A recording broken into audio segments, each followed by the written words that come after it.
शिव जी का घर जब विष्णु जी ने छीना, एक दिन नारायण यानी विष्णु के पास नारद गए और बोले, आप मानवता के लिए एक खराब मिसाल है। आप हर समय शेषनाग के ऊपर लेटे रहते हैं। आपकी पत्नी लक्ष्मी हमेशा आपकी सेवा में लगी रहती है और आपको लाड करती रहती है। इस ग्रह के अन्य प्राणियों के लिए आप अच्छी मिसाल नहीं बन पा रहे हैं। आपको सृष्टि के सभी जीवों के लिए कुछ महत्वपूर्ण कार्य करना चाहिए। इस आलोचना से बचाने और साथ ही अपने उत्थान के लिए भगवान को भी ऐसा करना पड़ता है। विष्णु जी तप और साधना करने के लिए सही स्थान की तलाश में नीचे हिमालय तक आए। वहां उन्हें मिला बद्रीनाथ, एक अच्छा सा छोटा सा घर, जहां सब कुछ वैसा ही था जैसा उन्होंने सोचा था। साधना के लिए सबसे आदर्श जगह लगी उन्हें यह। वह उसे घर के अंदर गए, घुसते ही उन्हें पता चल गया कि यह तो शिव जी का निवास है और वह तो बड़े खतरनाक व्यक्ति हैं। अगर उन्हें गुस्सा आ गया तो वह आपका ही नहीं खुद का भी गला काट सकते हैं। ऐसे में नारायण ने खुद को एक छोटे से बच्चे के रूप में बदल लिया और घर के सामने बैठ गए। उस वक्त शिव और पार्वती बाहर कहीं टहलने गए थे। जब वह घर बाहर वापस लौटे तो उन्होंने देखा कि एक छोटा सा बच्चा जोर जोर से रो रहा है। पार्वती को दया आ गई। उन्होंने बच्चे को उठाने की कोशिश की। शिव ने पार्वती को रोकते हुए कहा, इस बच्चे को मत छूना पार्वती। पार्वती ने कहा, कितने क्रूर हैं आप, कैसे ना समझी की बात कर रहे हैं। मैं तो इस बच्चे को उठाने जा रही हूँ, देखिए तो कैसे रो रहा है। शिव बोले, जो तुम देख रही हो उसे पर भरोसा मत करो।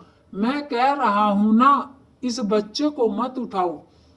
बच्चों के लिए पार्वती की स्त्री सुलभ मनोकामना ने उन्हें शिव की बातों को नहीं मानने दिया। उन्होंने कहा, आप कुछ भी कहें, मुझे कोई फर्क नहीं पड़ता। मेरे अंदर की माँ इस बच्चे को इस तरह रोते नहीं देख सकती।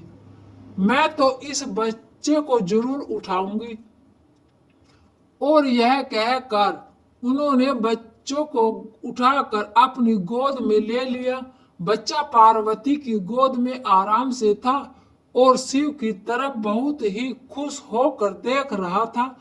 शिव जी इसका नतीजा जानते थे, लेकिन करे तो क्या करे, इसलिए उन्होंने कहा, ठीक है चलो देखते हैं क्या होता है।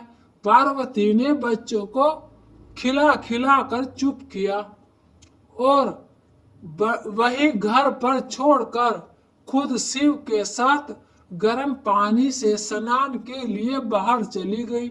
वहां पर गर्म पानी के कुंड है। इस कुंड पर स्नान के लिए शिव पार्वती चले गए। लौट कर आए तो देखा कि घर के अंदर से बंद है। शिव तो जानते ही है कि अब खेल शुरू हो गया है। पार्वती हैरान थी कि आखिर दरवाजा किसने अंदर बंद किया है। शिव जी बोले, मैंने कहा था ना, इस बच्चे को मत उठाना। तुम बच्चे को घर के अंदर लाई और अब उसने अंदर से दरवाजा बंद कर लिया है। पार्वती ने कहा, अब हम क्या करें। शिव के पास दो विकल्प थे, एक जो भी उनके सामने है उसे जलाकर भस्म कर दे और दूसरा वह वहां से चले जाए और कोई रास्ता ढूंढ ले। उन्होंने कहा, चलो कहीं और चलते हैं, क्योंकि यह तो तुम्हारा प्यारा बच्चा है, इसलिए मैं इसे छू भी नहीं सकता। मैं आप कुछ नहीं कर सकता मैं अब कुछ नहीं कर सकता, चलो कहीं और चलते हैं। इस तरह शिव और पार्वती को अवैध तरीके से वहां से निष्कासित कर दिया गया। वह दूसरी जगह तलाश करने के लिए पैदल ही निकल पड़े। दरअसल बद्रीनाथ और केदारनाथ के बीच एक छोटी से दूसरी चोटी के बीच सिर्फ 10 किलोमीटर की दूरी है।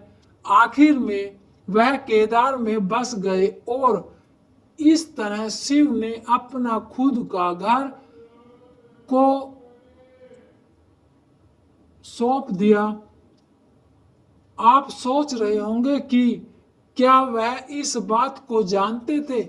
आप कई बातों को जानते हैं, लेकिन फिर भी आप उन पर बातों को अनदेखा कर उन्हें होने देते हैं।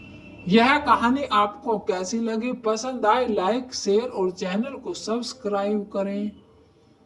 वीडियो को पूरा देखने के लिए आप सभी को धन्यवाद।